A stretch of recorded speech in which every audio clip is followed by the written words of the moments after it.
very simple, clear advice. Stay away from anything that is high risk, high return. जो young लड़कियां हमारे show को देख रही हैं, what is the financial advice you would give them at this point in time? माताओं, बहनों, बेटियों, बहुओं को बताया जाता है कि शहर के मेयर, मुल्ला, पंडित, पादरी और शर्मा जी का लड़का सब एक साथ मान गए हैं कि अब से औरतें अपने नाम से जानी जाएंगी.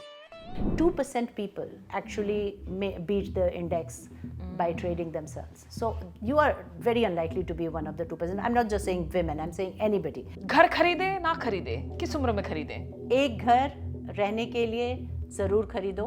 Don't buy a house as an investment. It is not a good investment. So the idea of money growing, is that something that you think has now sort of started to play a lot more in people's mind, in women's mind, than it was in the past? First of all, you must save. Secondly, you must understand that what is the minimum rate of interest that you need to get. What purpose did demonetization serve? The answer is I don't know. Long-term jobs have a loyalty bonus which young people don't understand. Almost every place that I have left, people that have stayed on have gone on to become, even more senior. There is a loyalty bonus of staying in jobs. ऊंचे दांतों वाली, बड़े नितंबों वाली, गोरे टखने वाली, गाल पर तिल वाली, जामुनी क्लीवेज वाली, बड़ी आंखों वाली, पतले ओठों वाली, सभी आज़ाद होंगे. Money may be the ones जिसमें आपके चेहरे printed हैं, that note in your hand, but relationships is the actual currency that can help you find the right ways to make money.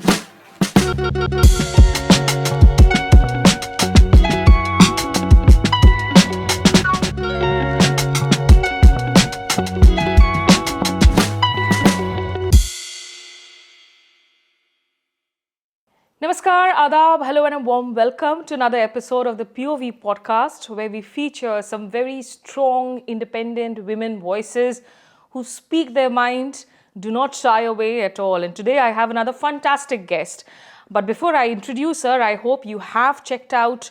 If not, do tune in to my YouTube station, Smita Sharma Journalist, and watch the previous episodes of the podcast. I have with me somebody who knows finances, financial technology superbly well, which is an area where I am basically zero. Shinjini is here with us. Shinjini Kumar. She's a versatile person who wears multiple hats over the years, has had a long spanning career. Someone who started off, who was with the Reserve Bank of India in the 90s, who's also an author of 2 books, and her latest book has just come out. We'll be talking about that as well. Has co-founded Salt, which is a very interesting app. What's that all about? She was also the CEO for Paytm. So there's a lot of things. I'll keep introducing you in the process. But bahut shukriya, Shinjini. Thank you for joining me here on the podcast. Thank you, Smita, for having me. What a pleasure. Just to start with, I mean, your roots are from Bihar. Yeah. You were born and brought up in Samastipur. Yes. How was Bihar in the time that you were growing up in Samastipur? I really feel grateful in retrospect. Life only makes sense in the rear view mirror. Only when you look back, it adds up. But I think I'm very grateful that I was born in a village, and I studied in a very small place, which was actually close in Munger, so sort of closer. But my mother was the principal of a small school there, and that's where I studied. And it was a school founded by a Gandhian.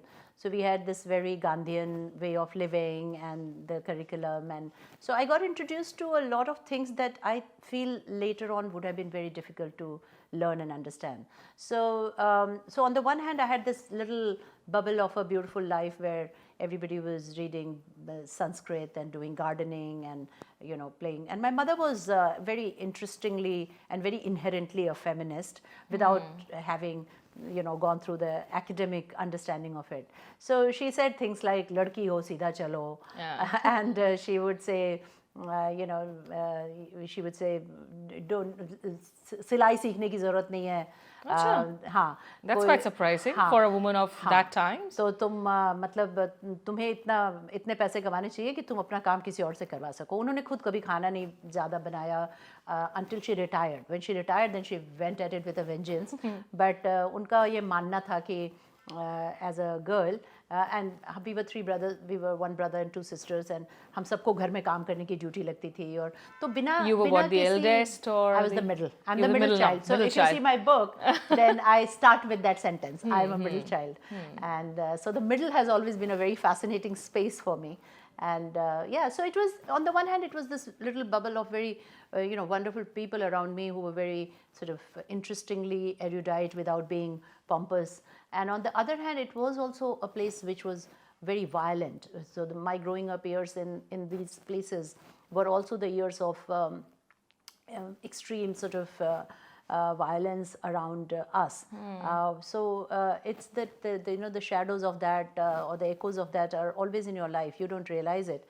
But if you read my book, actually I talk a lot about this idea that as a girl, when you grow up in a place, those are the kind of things that shape your attitude and that shape your psyche, and that affect a lot of your future behavior with respect to many things, including money, because we are going to talk about money. Absolutely. So that's something that I have. And to our viewers, in fact, because Shinjini is referred to the book, maybe you would just want to show the book to our audiences. It's called Busy Women Building Commerce and Culture in Middle India.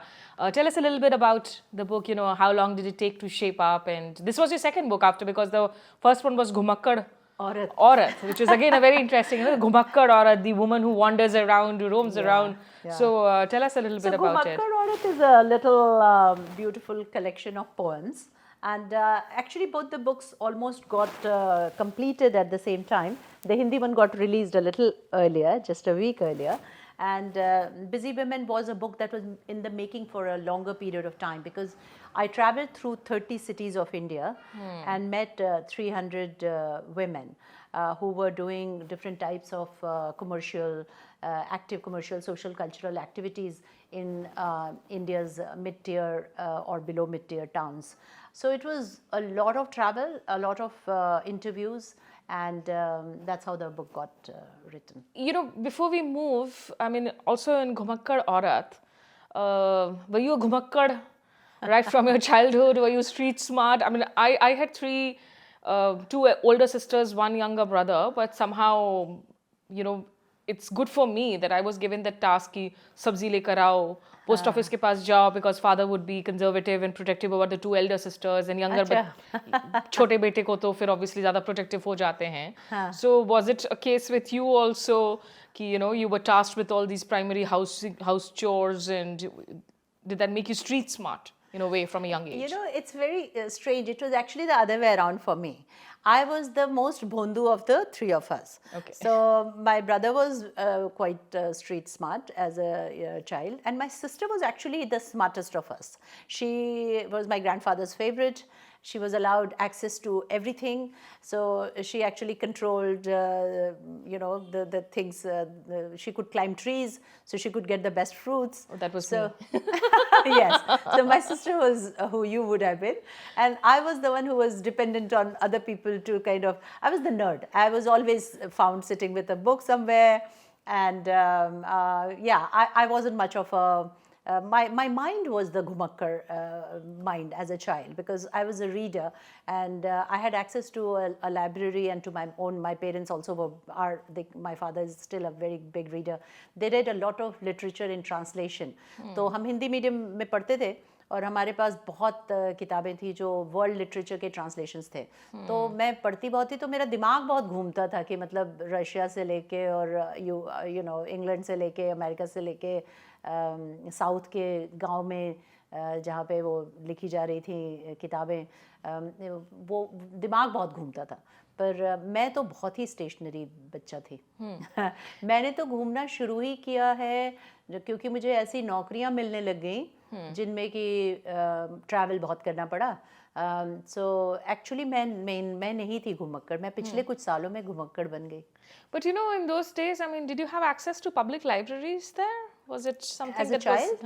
No public library for sure, मतलब हम तो जहाँ रहते थे वहाँ आसपास में पढ़ने लिखने का कोई ऐसा माहौल था ही नहीं, पर हमारे स्कूल में बहुत अच्छी लाइब्रेरी थी, क्योंकि हमारे जो एक चीज़ थी जो कि ख़त्म हो रही है और ख़त्म हो गई है, और जो बहुत अच्छी बात नहीं है कि मुझे याद है कि हम बहुत छोटी जगह पे रहते थे, बिल्कुल गाँव ही था, लेकिन किताबें जो थी, एक तो ट्रांसलेशंस बहुत होते थे उस समय, तो क्रॉस ट्रांसलेशंस बहुत होते थे, तो सारी हिंदी लिटरेचर जो थी वो सारी इंडियन लैंग्वेजेस की जो लिटरेचर था वो मुझे मिला पढ़ने को हिंदी में, बंगाली, मलयाली, और हमारे राइटर्स तो बहुत अच्छे थे ही, अभी भी हैं, तो और वो पढ़ने का कल्चर था, तो वो एक बहुत अच्छी बात थी। वैसे ही म्यूज़िक का कल्चर था, क्लासिकल म्यूज़िक, मतलब हम बहुत छोटी जगह पे रहते थे, पर वो बहुत कॉमन चीज़ थी कि हमारी माँ और दूसरी टीचर्स बैठ के, और संगीत के जो सर थे वो बैठ के वो रात में भैरवी गा रहे हैं और हम सुन रहे हैं, ये सब चीज़ें they were a part of your life, at least they were a part of my life, for which I am really really grateful. Incidentally, in fact, we've actually had Vidya Shah featured on this podcast, who also happens to be a friend of Shinjini. Yeah. Do check out that episode, a lovely podcast into music, poetry, culture. Would you like to read something for our viewers from Ghumakkad Aurat before we, start talking about your fintech Sure. career? Sure. That's so nice to do that. What kind of a poem should Anything I that read? is closer to your heart, that reflects your change. So there are so because it is about being a Ghumakkar, there are lots of poems here that are about different cities, and because I've traveled a lot. So what I'll do is, but there are also poems about girls, which are sort of my favorite. So I'm going to read from a poem called Sisterhood. So this was primarily because at some stage women start asking this question कि अगर आदमी होते ही नहीं तो क्या होता, मतलब अच्छा होता, तो somebody asked me that question, and so I wrote this poem. तो मैं ये पढ़ती हूँ, इसका नाम है Sisterhood. माताओं, बहनों, बेटियों, बहुओं को बताया जाता है कि शहर के मेयर, मुल्ला, पंडित, पादरी और शर्मा जी का लड़का सब एक साथ मान गए हैं कि अब से औरतें अपने नाम से जानी जाएंगी, कि ऊंचे दांतों वाली, बड़े नितंबों वाली, गोरे टखने वाली, गाल पर तिल वाली, जामुनी क्लीवेज वाली, बड़ी आँखों वाली, पतले ओठों वाली, लंबी जुल्फ़ों वाली, बिना भौंवों वाली, काले ललाट वाली, मिश्री से गले वाली, ज़ोर से हंसने वाली, यूं ही छलक कर रोने वाली, पोल वॉल्ट से कूदने वाली, मोटरसाइकिल चलाने वाली, धूप में ईंटें उठाने वाली, चश्मा टिकाए बैलेंस शीट पढ़ने वाली, बड़े पतीले में केसरिया पुलाव पकाने वाली, सभी आज़ाद होंगी। धूप में काली, आग से मुरझाई, खेलने से घायल, पढ़ने से संजीदा, हंसने से बदचलन, होने की चिंता नहीं होगी, क्योंकि धर्म, कर्म, शादी, व्यवहार, संपत्ति, व्यापार उनके हाथों संपन्न होगा। बस क्या नज़्मा और रोशनी गले लग जाएंगी ईद, दिवाली, क्रिसमस, या बस ऐसे ही? क्या मिसेस कपूर की गुलाबी बेटियां अपनी थकी नैनी को एक गिलास पानी पकड़ा पाएंगी, या चहकती चांदनी और खुशबू महसूस कर पाएंगी सड़क के किनारे नाली साफ करती कल्याणी की चिंता और सदियों का दिया भेदभाव? क्या बात है, so powerful, very beautiful. Sharma ji की लड़की जो है यहाँ पर बैठी है, लड़का तो नहीं है, but it's really beautiful. I mean, and the way you've described different shades of women, also from the prism of the men. Yeah, because it's very easy to create this binary of all women, all men, but that's not how it works. It is you have to look within you and understand, where you are also discriminating, where you are also not being fair. So that's how I've always thought about life. So if you want, there's a very short poem on Munger which I will read, because you asked me what was it like growing up in that place. सोचा था मैंने मन में गंगा का किनारा, यौगिक शांति और fashionable cigarette का धुआं, जाने क्या नाम था उस लड़की का जिसके पिता की बंदूकों की दुकान थी शहर के बीचों बीच, जहाँ पता नहीं क्यों हम छोटी नीली स्कर्ट और काले जूतों में बैठे कोका कोला पी रहे थे ठंडा ठंडा। चीफ गेस्ट की नाक का झलकता हीरा और मेरी घबराहट से बांधे जीभ, बस इतना ही याद है वो दिन जिसके ढलने पर थी सीता कुंड की खामोशी, या खिड़की से छनती चांदनी और आवारा लड़कों की उच्छंद आवाज़ों में माँ बहन की गालियाँ। सच तो वही था, कटी लाशों की आंखों से बहता जिंदा खून, जिसकी जान तो मर जाती है पर जात नहीं मरती। क्या बात है, क्या बात है. There's such a powerful artist in you, Shinjini. Yeah. It's So that's how it was, this juxtaposition of a lot of natural beauty. My mother was a very good gardener, so we grew up with a lot of like this beautiful things around us, and then there was this whole shadow of violence around. So when did the magic of numbers and maths start? Were you always good in maths? And there's usually this thing, I don't know, women, girls being good at maths, is that a norm? Is that an exception? What do you think? I won't say I was good in maths as a thing, because the school to which I went was not a very STEM focused school. So it was a small school. छोटे स्कूलों में teachers इतना focus करते नहीं हैं, तो हमारी तो ज़िंदगी वो अच्छी अच्छी चीज़ें गार्डनिंग करने, नाचने गाने में ही गुजरी बचपन में. जब मैं कॉलेज में आई तो I decided to study English literature just out of curiosity, क्योंकि हिंदी पढ़े थे तो फिर अंग्रेज़ी पढ़ने का मन हो गया तो अंग्रेज़ी पढ़ ली. So I never actually had done maths as a subject. So the reason I got into finance is because I was, in Bihar everybody writes some exam, and I didn't want to write the civil services. I wanted to be a journalist like you. Yes, you did English literature and journalism. I was going to come to that. Yes, so I was very focused that I have to be a journalist. And but my brother wanted. He said, why don't you write this RBI exam? And if you will never qualify, but if you qualify, you will go. You can go to Bombay or big cities, because RBI is only in big cities. So I sort of went and wrote the exam. So what I do realize is that while I've never been like this math person, getting very excited about solving equations, but I've been very good with what is called reasoning and quantitative thinking. So because later on also when I wrote my GMAT or my GRE, I've always been a good scorer on anything like this. Or even when I did my master's later in the US, I scored all A's even in my quantitative papers. That was the first time actually when I studied stats or maths as a subject, way later in my master's in the US. But so I always scored well. So I did have this ability to make sense of something for a purpose of it. So yeah, so that's how much my familiarity with numbers was. I was not a person who was excited about solving math numbers. So the reason I'm saying this is because yes, it is a misconception that to be good with money, you also have to be good with numbers, and that is not true at all. And I'll we'll talk through this and I'll give you multiple reasons why that is not so. But I think it is a very basic misconception that keeps people away from taking charge of their own money. And taking charge of your money is taking charge of your life. Right. But you don't do that because you just grow up with this sort of these cobwebs around of ideas around why you are not good at it, and you latch on to one of those excuses and you're like, okay, now this is why I can't do it. And I really wish people wouldn't do that. Yeah. I'm just going to come back to that, but very quickly, were there any journalists who inspired you to take on journalism? It's what a good question. I lived in these very small places, right? And my only window to the world, like I said, I was a Ghummakkad in my mind. So my window to the world was the newspaper. It was the journals. It was the library. And so when I went to college, I went to Patna Women's College, and they had a very beautiful library. And they had a very lovely librarian who I still remember very, very clearly. And because we were allowed to borrow 3 books at a time, but because I was so sincere about it, she would give me more. She would be very, very nice. So yeah, so being a journalist was a very big thought in my mind, because I realized that life leads you outside. I was in a place where I needed to sort of expand myself, and that was it. So to answer if there was any one writer in journalist in particular, in my generation of people, there were people like, there were a lot of people who were writing in these papers that we read. I don't think I want to take names right now. Yeah. Yeah. Okay. So coming back to your because frankly, they were all men who I later on came to revise my views of. So yeah, I know. I think barring maybe the exceptions of Mrinal Pandey and others who would have been. There were Kumi Kapoor in English. Yeah. I think from your generation. Even Nalini Singh. But all of that happened a little bit later, not when I was a child. Right. When I was a child, I had very little exposure to even men. There were very, very, very many very good men also that were obviously writing. But I don't have a specific memory of a person.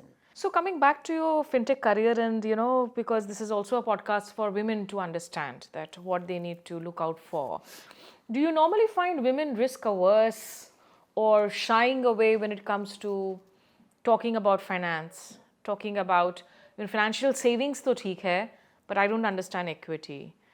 I don't understand Bitcoin. मैं stock market में dabble नहीं करूँगी. Do you really see a kind of a gender gap there between the way men approach finances and the way women approach finances?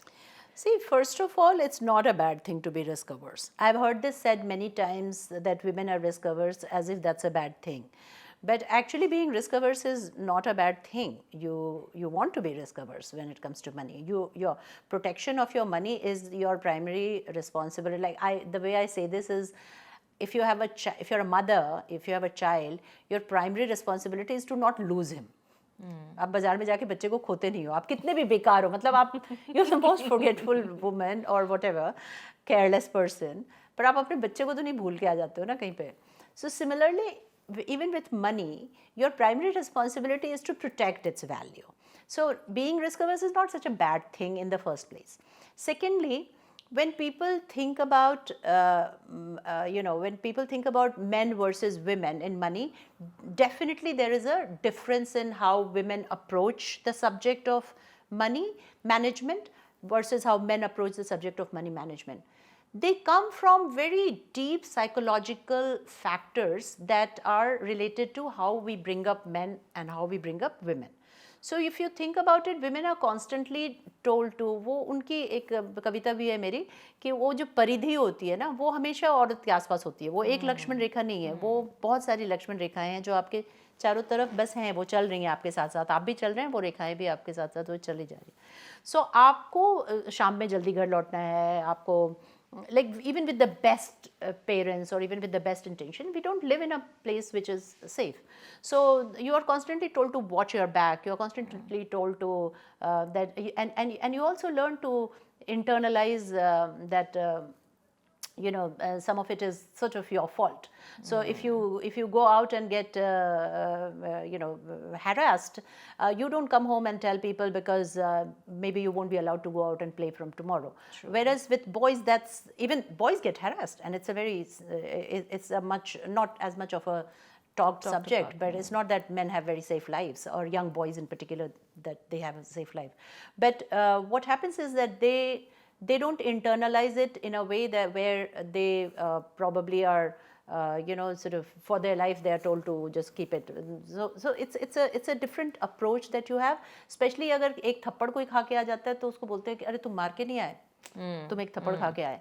तो whereas here it's a lot more, कल से मत जाना, कल से गाड़ी में जाना, या तुम्हारी गलती होगी, so even that blaming and all. Yeah, even with the best intention, it will be कल से तुम गाड़ी में जाना. So we tend to protect a lot more. With the boys, even if they come to harm, which they do, we don't protect them as much, because somehow it is different.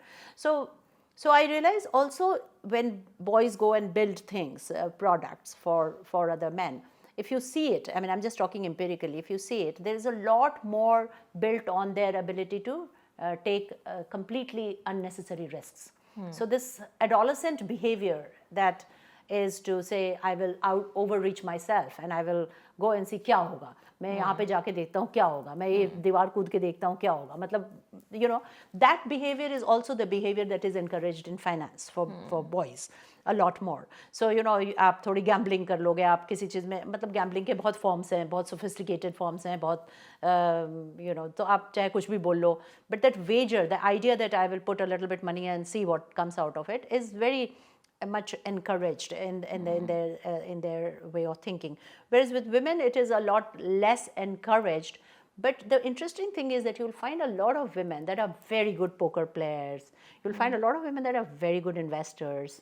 So they actually, ऐसा नहीं है कि वो कर नहीं सकती हैं या इधर लोग रिस्क अवर्स नहीं होते हैं. बहुत सारे men होते हैं जो बहुत रिस्क अवर्स होते हैं. वो मेरे पापा जैसे लोग होते हैं कि मतलब पैसा सेविंग बैंक में पड़ा हुआ है, नहीं तो अगर एफडी में डाल दिया तो ठीक है, अगर इधर उधर कहीं डाल दिया तो अब समझ में ही नहीं आ रहा ऐसा क्या करें. So वो तो एक पूरी जनरेशन रही होगी ना who would have said कि नहीं आप घर के लिए पैसे बचा लो, आप पीपीएफ में मनी डाल लो, आप पर आप देखो तो उनके जनरेशन में भी लोग थे जो कि उसी कैपिटल को उठा करके उससे कुछ बिजनेस कर ले रहे थे, या उसी पैसे से जमीन कहीं पे जाके खरीद ले रहे थे एक रिमोट, जो which has given them very high reward. This morning I was talking to somebody who said कि मैंने बहुत साल पहले 11 सोने के सिक्के खरीदे थे, अब अभी सोचो उसकी कितनी कीमत होगी.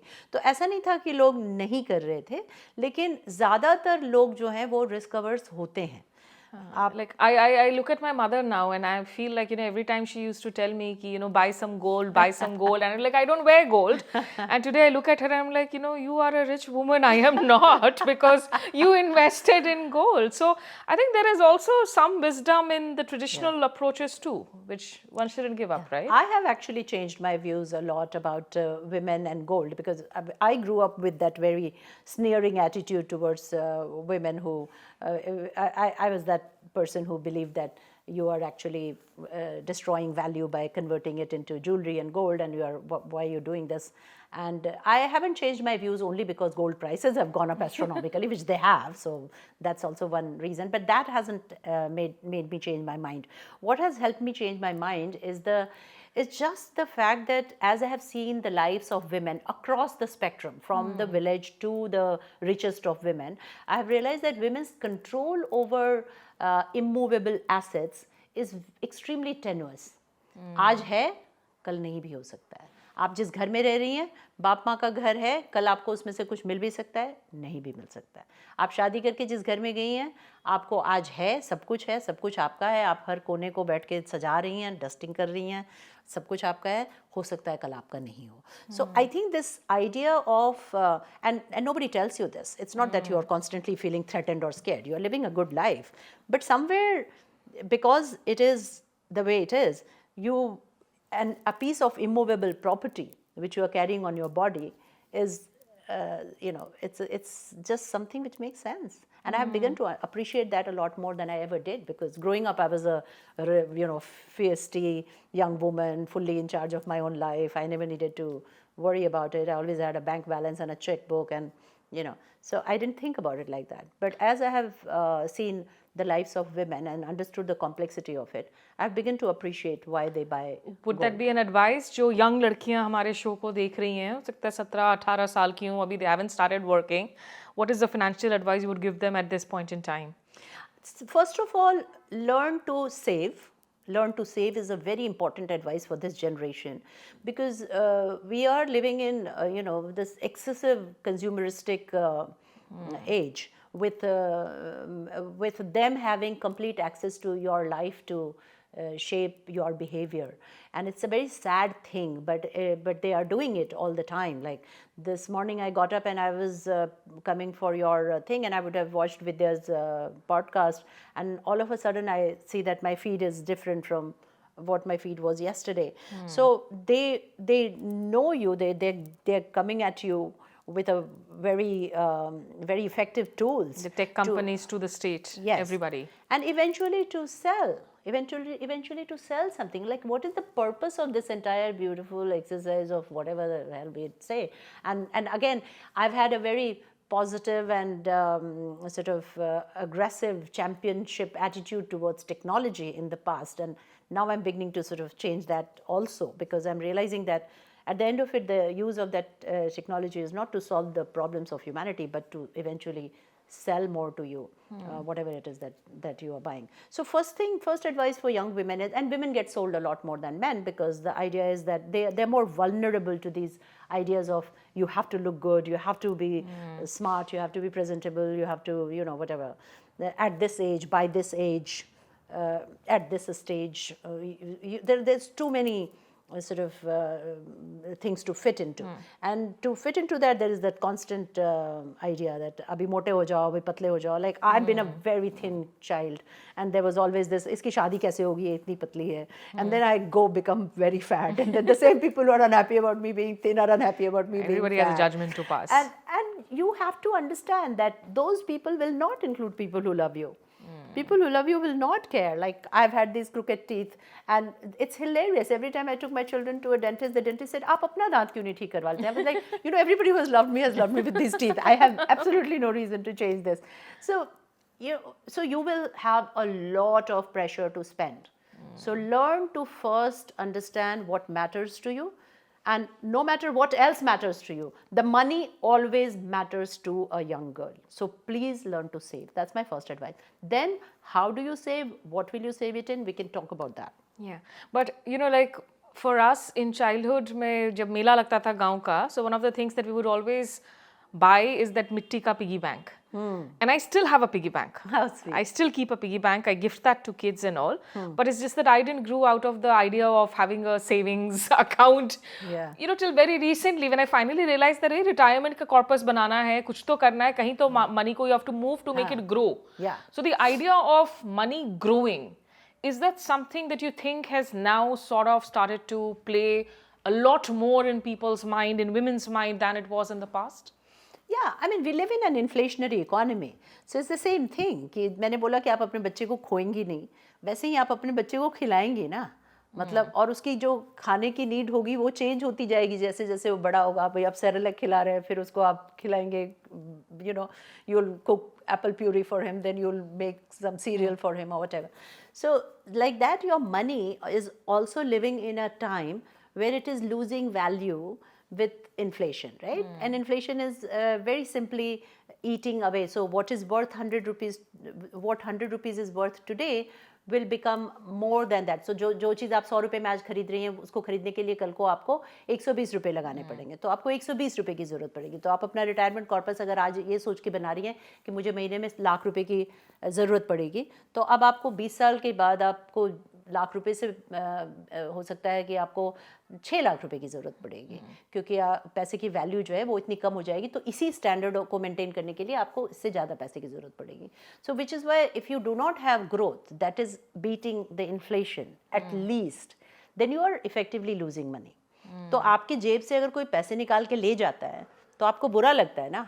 तो वैसे ही अगर आपके पैसे 3% पे पड़े हुए हैं जबकि इन्फ्लेशन 6% है, तो आपको बुरा लगना चाहिए.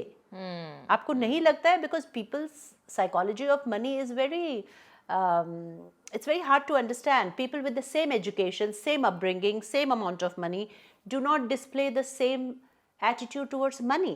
So it is a much more complex subject, and therefore there is a need to sort of talk about it, understand it, and sort of channel yourself. I would definitely want to ask you one policy question at this point in time, because when demonetization happened, and we also saw that demonetization, a lot of women who were saving money, their purses came out, that money which was kind of hidden somewhere, saved somewhere, that came out. I do want to understand from you, what purpose did demonetization serve? And B, when people want to take those risks, I mean, there's no harm, as you said, in being risk averse, but when you want to take that risk to make your money grow, what is it that you need to watch out for? Sure. So I'm so glad you asked me a question for which I can give a short answer, because I'm so used to giving long answers. So what purpose did demonetization serve? The answer is I don't know. So simple. Wow. So to your second question, when you want your money to grow, how should you be looking at it? There are some very simple frameworks. So when I built my company Salt, this was the idea. The idea was that we take the simple framework and we tell people to just do simple things, and which most people can do. So the idea is that you must, first of all, you must save. Secondly, you must understand that what is the minimum rate of interest that you need to get, which answer will very quickly take you outside of the banking system with which you may be most comfortable, and most you must trust that system a lot more than you trust anything else.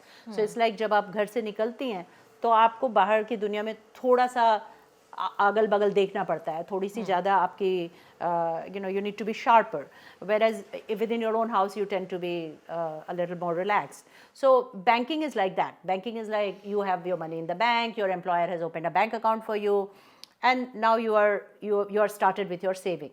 But now you need to I met a girl who was a beautician, like a massage masseur, and she had 20 lakh rupees saved up, and it was lying in her saving account. And I asked her, why are you not putting it into any other investment? And she said, because she tried to go and speak to her banker, and she was so intimidated by what they said, and she couldn't really understand everything. But what she did was eventually the right thing, because from what I understood is the banker was trying to sell her an insurance product.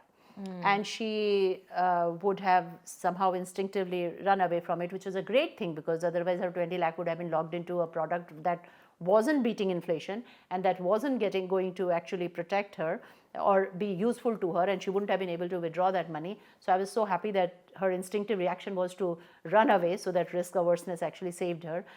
And then I kind of explained to her that these are the kind of things that you can do. So definitely understand that gold, and now of course everybody is buying gold for diversification in a more uncertain world.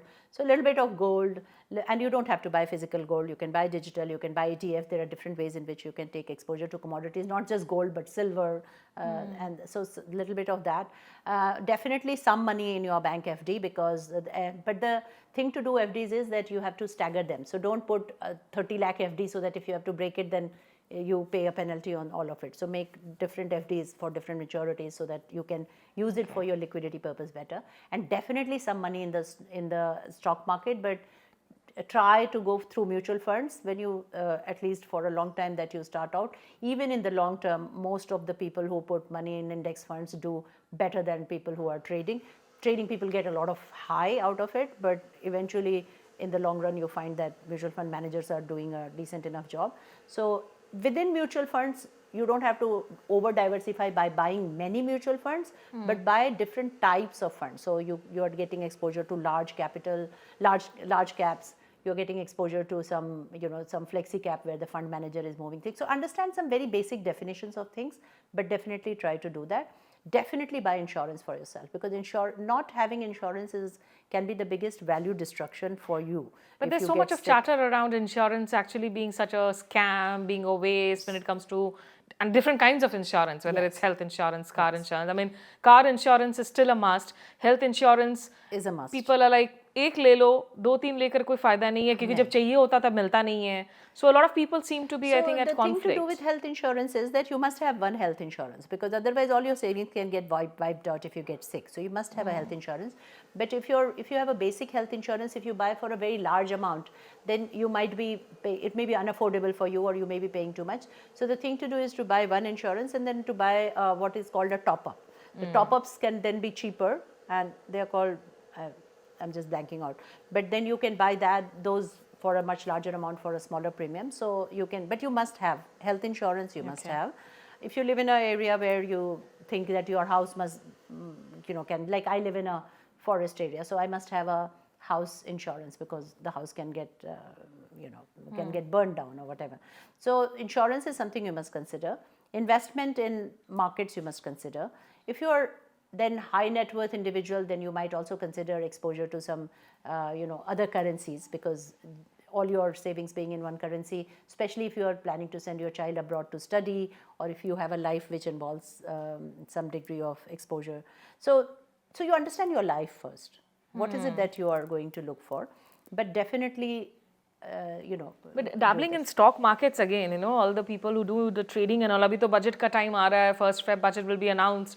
You'll hear all the bulls and the bears and the market ka mood in the red and dips.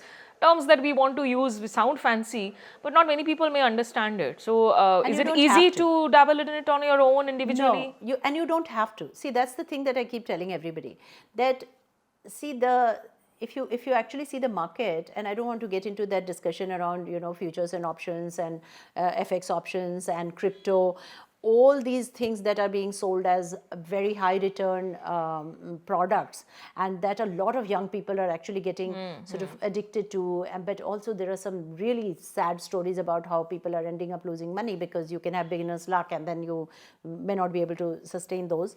So I think as far as women are concerned, very simple, clear advice: stay away from anything that is high risk, high return, because really the chances of you beating the simple return on your mutual fund is better. Very low. 2% people actually may beat the index by trading themselves. So you are very unlikely to be one of the 2%. I'm not just saying women, I'm saying anybody. If you think you're likely to be among the 2%, then you are also somebody who's spending a lot of your time really reading balance sheets of companies, reading quarterly reports, understanding macro trends, understanding micro trends. If you have the time to do that, by all means. I'd rather write another book than do that. So you would rather record more podcasts than do that. So everybody has something else to do in life. So we are all busy women.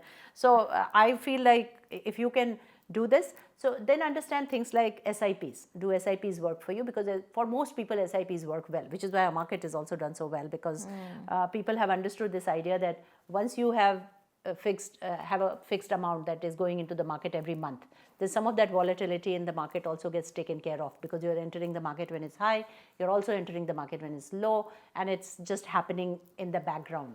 So over a long period of time, that smoothens out your understanding. By the way, there's a very good book by a friend of mine. It's called Let's Talk Money. Okay. Monica Harlan, maybe Oh, you yeah, want to do yeah, a podcast absolutely. with her. She's known for... Yeah, and it's a really good framework for you to understand the basics, and it's also available in Hindi and I think other languages. Okay, So, I've been meaning to in fact talk to her also. Maybe I'll talk to her as well on the podcast eventually. Yeah. So, but coming back to again that question, I mean, I know you just gave a very short answer, and why I'm coming back to demonetization, because the government said, and it links into also the kind of your other part of your career, whether it was Paytm CEO, and whether when you look at the kind of digital banking services today that is there, and everybody is using a UPI wallet, cash carry करना भूल गए हैं. Demonetisation set कि भाई हम cash black money के flow को हम रोक लेंगे, इलिसिट मनी के फ्लो को रोक लेंगे. COVID hits you, and today if you go to a lot of markets in where people will actually say कि आप UPI मत कीजिए, आप कैश दे दीजिए. People would rather want to go back to cash. So I'm still not able to understand ki whether we have actually moving into these digital services is good for us, it's bad for us, or the larger impact. So there, I think I don't think I agree that people want cash back to that extent. I mean, there is a lot of cash back in the system, and there is also there has also not been a solution to the idea of black money, just because there was demonetization. So, which is the simple thing that finding simple solutions to complex problems hardly ever works. You can't have one thing that will cure you of all your black money problems. So obviously demonetization also couldn't do that. GST also could not do that. So I do agree with you that there is still black money in the system. There is still a lot of cash in the system for the purpose of tax evasion and various things. But I don't agree that the acceptance of digital money has gone down. In fact, it has tremendously gone up, and those are the numbers, right? All your UPI transactions and everything. That I think has been a irreversible revolution. Because it solved a real problem, and the real problem is that person-to-person payment in this country actually did have a lot of friction. First of all, think about it: the availability of change. अब वो कहते हैं ना, वो candy, Paytm killed the candy business, क्योंकि वो आपको candy दे देता था. अब आप एग्जैक्ट चेंज आप उसको देते हैं. हम जैसे we were always rounding off the money that we gave. I mean, I still do it as a habit and also as a way of giving tip or whatever. But if you didn't want to do that, you still had to round it off because you never had the change. Also remote payment. So somebody who gives you newspaper and at the end of the month has to take money from you, he will come, he'll ring the bell, you will not be at home. There's a lot of friction in small payments. Now that person just sends you a request and you send his money. It has solved a real problem. Similarly for small. So the smaller the shop, the more likelihood that he will want UPI, because he has a problem to solve, which gets solved easily. So I think the revolution from cash to digital money has been quite significant. In fact, it's been one of the biggest things of our time. The risks have also grown a lot from the loan app scams, especially, I don't know, for the aging population, for the elderly.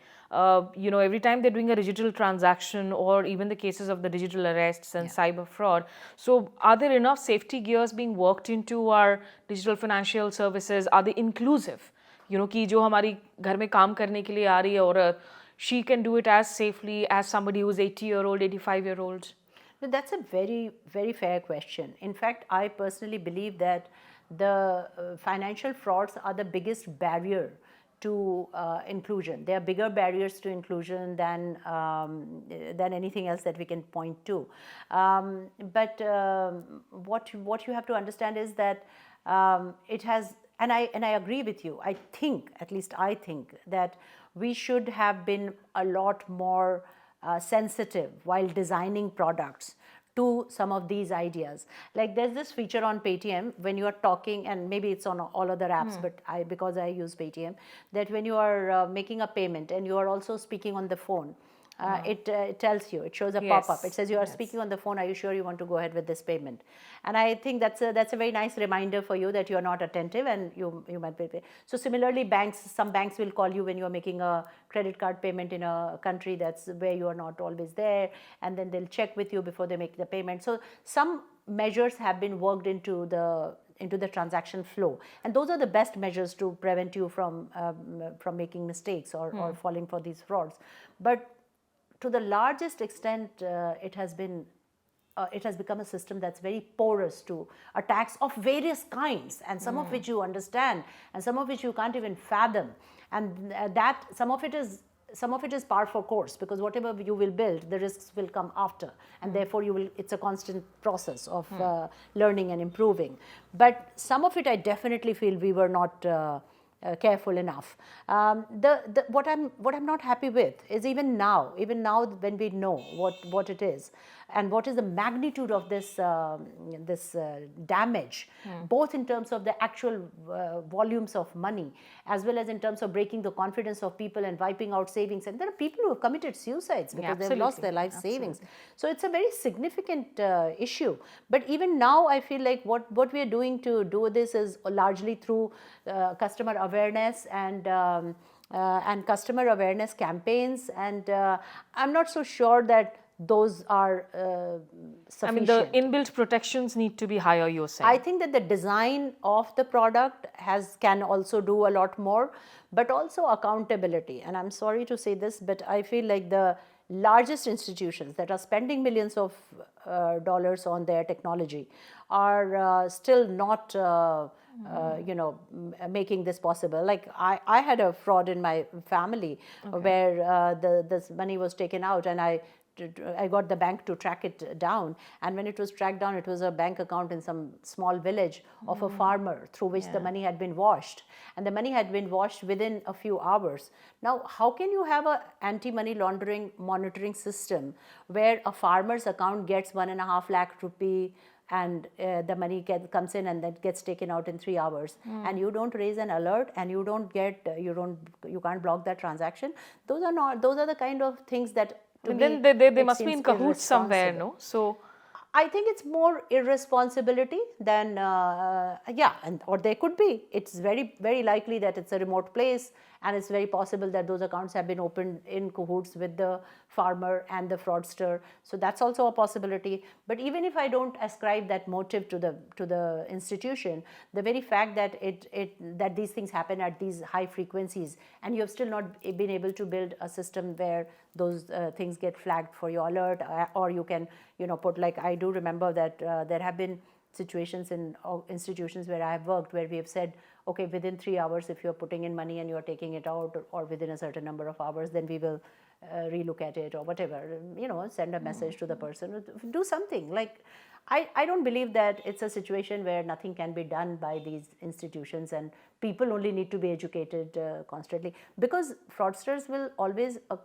adopt new methods. So however much you educate people, and of course, but some instances also sound very bizarre in terms of people's own ignorance. So as much as I say, okay, don't overdo education, it's bizarre that people transfer crores of rupees to strangers with, I mean, people really, so bizarre. And my heart goes out to people who have actually fallen prey to a lot of these scams, but that awareness level is still very low. Just the last couple of questions, Shinjini, because when it comes to also the Prime Minister, Mr. Modi's push in the last 11 years about wanting to open up bank accounts, particularly for DBTs, the direct benefit transfers for women, हमने जनधन योजना के तहत हमने accounts खुलवा दिए हैं, औरतों के लिए डीबीटीज हो रहे हैं. बिहार में हमने देखा the 10,000 rupees actually worked as a pivot for the NDA, and a very controversial one given the timing of the transfers right in the middle of an election, which any ruling party in power now has as a mechanism. कि भाई if this is going to be the election decider, then हम भी करेंगे फिर if we are in power, and the whether it's ethical, unethical. But have these DBTs really helped women? Are they helping women find jobs, create opportunities, or this is only a short solution to longer issues, not really a long-term view of things? Okay, so very good questions. So interestingly, this DBT, you talked about the Jan Dhan Yojana, the scheme under which some more than 600 million accounts got opened, and that scheme has been a very helpful and very important scheme, and it has actually brought India right up on the map of inclusion. And I used to be on the advice, I was a member at large on CGAP, which does these studies globally. It's a part of the World Bank. And we actually did see that India achieved significant improvement in terms of number of accounts opened, and the gender ratio there was also very good. I think if I remember correctly, it was 85%. So it was one of the best in the world. But what we also realized is that the utilization of accounts was significantly lower for women-owned accounts. Okay, only about 35% or something of the accounts were getting utilized.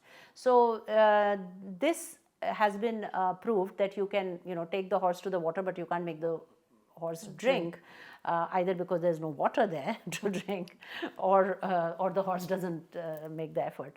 So you find that there are various factors, right? Either the women just don't have the money, so the DBT money comes in and then it immediately goes out, and then there is nothing to do with the account, or they have not really there's really no use case for it, because also there's a digital divide. So you have to understand that the method to use these accounts is largely digital, because these are very small value accounts. The bank is in some far off place, तो आप physically चल के तो जाएंगे नहीं bank account use करने के लिए, ATM आपके पास नहीं है तो, और फ़ोन आपके पास है नहीं यूज़ करने के लिए, घर में एक फ़ोन है तो वो आदमी के पास है तो, so there's also that access barrier. So many women therefore do not use these accounts. So that is how the inclusion has played out. Having said that, I definitely think that when you move ahead, there is only a way ahead from there. So incrementally, it should only get better. It shouldn't be something that we should look at badly. The second point of when you actually do go ahead and put money into these bank accounts, whether for political compulsions or whether for some sort of sense of responsibility, or most of the times it is political compulsions. But for whatever reason, politicians have realized that women are a good constituency to give money to, because when you give money to them, they the assumption is that they turn out and vote for you, which may or may not be correct. You're the expert, I'm not the expert. It's working for sure. So I will not comment on that. But what it does is that what has been realized is that if you put the money in the hands of the man, then I'm not to stereotype, but the idea always has been that they will go and drink and not really use it responsibly. Whereas with the woman, there is a higher chance that it will get used for the family, or something will get created out of it which will be useful to the woman, right? So to the woman and to the family. And therefore, I think there is not a sense of there is this competitive pressure to put more money into the hands of women, which I personally think is a great thing. But is it really creating more work for women, more business opportunities for women? So again, it's one of the things where I have changed my mind of looking at it, because you think about what startups do with their money, right? Billions of dollars, and not even millions, but billions of dollars across the world is getting pumped into startups. To do what? To give incentives to people to do what? To share their photos, or to do things which are completely vacuous and of absolutely no productive use to anybody in the society. And that's billions of dollars, okay? And And here you have some poor women who are getting some 10,000 rupees. Let them get it, yaar. No, I'm not against the idea of it at all, you know. Yeah. And I would like our audiences to actually go back and watch the first episode of the podcast with noted public policy scholar Yamini Iyer. She also made some very strong arguments. I mean, my whole objection to it is because of the timing and the ethics of the political decision. But I do want to understand this कि, you know, अगर आप 10,000 रुपए देते हो बिहार के एक औरत को, कहते हो कि अपना कोई बिजनेस स्टार्ट करो, वो औरत कहती है कि ठीक है मैं एक भैंसा खरीद लूँ या मैं एक गाय खरीद लूँ. Are we creating the kind of workforce, the kind of ecosystem for women women in business, ideally that we should be looking at, or we are just basically dealing with short-term solutions through these kind of policies is what I want to understand. No, that is quite fair because you cannot make an entrepreneur out of giving money to somebody. On the contrary, on the other hand, you cannot have an entrepreneur if there is a complete shortage of capital. So both the arguments are correct. So there will be some entrepreneurial people who will take that money and maybe do something with it. Then your question is that is the money just enough? Are there not other attendant conditions for successful entrepreneurship? And the answer to that is yes, there are other attendant conditions for the entrepreneurship to be successful. So when you spray and pray like this, that you just go, let's assume for some time that the intention is not to win elections. I mean, I'm not saying that that is the case, but I'm saying let's assume that with the best intention, somebody decided that let all the women in my state get 10,000 rupees. And just like a startup assumes that if I give, whatever incentives to all my users, a fraction of them will become my sticky users, and sometime in the future I will monetize them and I will, that will push up my valuation, and it does. In the same vein, let's say the state is the startup and the state says let all the women be my customers and let them all get this freebie, and some of them will make something out of it and therefore they will be my sticky users and consumers, right? Let's say that was the hypothesis. Then your challenge is that just that money is not enough because you need to have so many other you need to have a market first of all. So in a state like Bihar, for example, because I have been, that I lived there for the last, for the last few months of my mother's illness, as well as now I keep going because my father lives in the village. So I realized that इतने लोगों ने दुकानें खोल रखी हैं, मतलब एक ही street पे 8 लोग सामान बेच रहे हैं, कौन खरीदेगा? There is no income to other people. As long as there's income to other people, they will go and buy from the shop. So if you're an entrepreneur, you're selling vegetables. I met a woman who's a vegetable seller from my village. And I was very happy to see her that she has, now if she gets the 10,000 rupees, she already has that supply chain set up. कि वो सब्जी बेचती है, उसको market है, उसके पास एक जगह है. She gets that 10,000 rupees, she can immediately do something with that money, right? She can improve her infrastructure, she can hire a person, whatever. But not everybody will be able to do that, right? So I in general, I don't think that it's a bad idea to put money in the hands of women and expect that some of them will become entrepreneurs. But I also think there's a lot more that needs to be done if you really want those women to become successful entrepreneurs and grow, because many of them are capable of it. You know, what's the pity of the whole thing? The pity of the whole thing is that you travel, you meet these women, and you realize that many of them actually have the potential to be able to do a lot more than what they are doing now. And because they have better access to education, they have access to, social media or phones, they have daughters at home who are very smart. So they're learning a lot more, they're learning faster, they're ambitious, they want to do many things. But other attendant conditions are also required. Safety, for example, I always say safety, mobility. If you really want women to do well, you have to focus on having safe places where they can actually travel around and do things, and mobility. If you don't have public transport, I know girls in my village who are very ambitious, who they want to do something, but उसको एक जगह से दूसरे जगह जाने में, to learn something or to do something, it takes 4 hours to go from one place to another place. What is she going to do? She's spending all her time. So, and these are also factors that, which is my final question to you, and we'll just have a little rapid fire after this, on women in the workforce in India. I mean, we saw that really drop because of COVID. Multiple factors, whether it was women in the cities, women in villages, mobility, pregnant women, childhood, motherhood and all of it. Have we been able to make a comeback when it comes to... I think we have. I don't remember the numbers, but our post-COVID female workforce participation has gone up. But is it improving? Is it the standard? Because we talk so much, India की economy, हमारी GDP, हमारा growth rate solid है, हम third biggest economy हो जाएंगे, लेकिन इसमें women. So for that you have to read my book, because that's the question that actually, no, seriously, that's the question that got me started to travel and to see a larger reality of this country, and what is the actual opportunity and role that the women are playing in it. And the answer is glass half full, glass half empty. The women are doing a lot. We are also not measuring everything correctly sometimes. So sometimes what constitutes work is also not a very is not very scientific, particularly in the context of entrepreneurship. So if a woman is working from home, she's making something, she typically doesn't think of herself as the primary money earner in the family, and but she could be doing something which has the potential to become a lot bigger, can do a lot more. But there's this whole thing about क्या ज़रूरत है. आप घर से कर रहे हो, आपका बच्चा घर आता है, आप घर में रहते हो, फादर इन लॉ बीमार है, उनको दवा देते हो, तो आपको क्या ज़रूरत है? Why do you need to grow this? That is definitely there are barriers. So I'm not saying that there are no barriers to women doing more or doing better. But to say that, but in terms of actual numbers, female workforce participation has gone up. You have to realize that what we call work, which is a salaried work or paid work, that itself is quite limited. The availability of it is limited. And as you go from the top cities to the lower end, then it becomes even more limited. But then you go down to the actual poor women and you start realizing that almost all of them are working. Almost all of them are working for money because they need to get that money. So जहाँ ज़रूरत है वहाँ पे वो कर ही रही हैं.